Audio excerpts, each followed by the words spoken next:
ஓர் அழகான காட்டில் டெட் என்ற ஆமை, ராம் என்ற முயல் மற்றும் ஸ்கிப்பி என்ற அணில் நண்பர்களாக இருந்தன.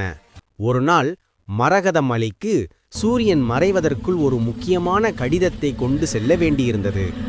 நான் தான் வேகம் என்று ராமும் ஸ்கிப்பியும் போட்டி போட்டுக்கொண்டு கடிதத்துடன் அவசரமாக ஓடின. ஆனால் பாவம், ராம் வேகமாக ஓடி முட்புதரில் சிக்கிக் கொண்டது. ஸ்கிப்பியோ உயரமான மர உச்சியில் மாட்டிக்கொண்டது.